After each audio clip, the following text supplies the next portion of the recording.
One of the options for treatment of epilepsy is a sort of epilepsy surgery that involves placing a pacemaker. This is called a vagus nerve stimulator. This little tiny pacemaker is placed in your chest wall, and then it has leads that are threaded up around your vagus nerve. And what it does is it shoots electricity up the vagus nerve that controls or helps to reduce seizure activity in the brain by changing the neurotransmitters. What you have to think of the vagus nerve stimulator as just another type of medication, because we implant this device, we start at a very low setting, and what happens is each month or every 2 weeks you'll go to the neurologist's office and he or she will adjust the amount of electrical stimulation to help try to control the seizures. This has an efficacy of about 1/3 of the patients, seizures are totally stopped. Right. 1/3 they improve the seizures by more than 50%, and 1/3 it doesn't work at all. So you need to have a conversation with your neurologist whether this is a good option for you. So again, a vagus nerve stimulator is a pacemaker that's implanted in your chest wall, shoots electricity into your brain to cut down on the seizures. The other good thing about this pacemaker is that it comes with a magnet that the person can wear on their wrist or the caregivers can have. And when the patient or the caregiver sees or feels a seizure occurring, they can give an extra swipe of the magnet across the pacemaker, which gives some added electricity and will abort the seizure before it takes place. So this is another option for control of seizures that you can discuss with your neurologist and your neurosurgeon.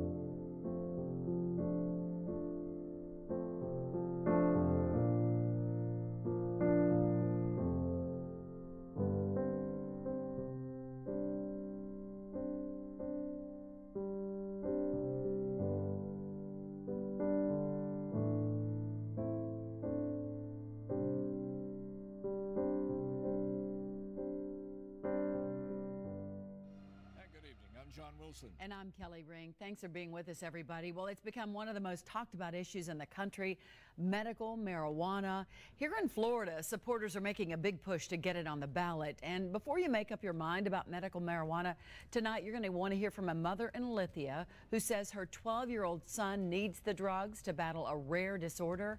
Fox 13's Josh Cassio is here with her story. Josh. Well, Kelly, he has a rare syndrome called fires. He has up to 5 seizures a day. His mom believes medical marijuana is his only hope, and she won't stop until he can get it legally. I'm gonna get him back here. Renee Petro showed us 2 very different versions of her son Brandon. First before he got sick, then afterwards. Brandon he's relying on me to help him. He doesn't want to be sick. At around 9 years old, he was diagnosed with febrile infection-related epilepsy syndrome, or fires. In fact, just minutes before our interview, he had a seizure. I'm numb now. Literally, I'm numb. Every time he seizes, I'm numb. All I can see is a plant, and I can't grab it. I can't reach it, and it just kills me. She's talking about medical marijuana. It's currently illegal in Florida.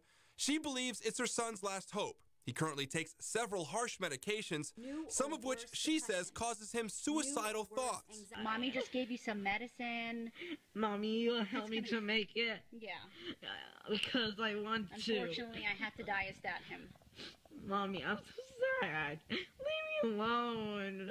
Petro has even taken her fight to lawmakers in Tallahassee. Advocates for medical marijuana are pushing to get it on the November ballot. The group behind it says they have the signatures.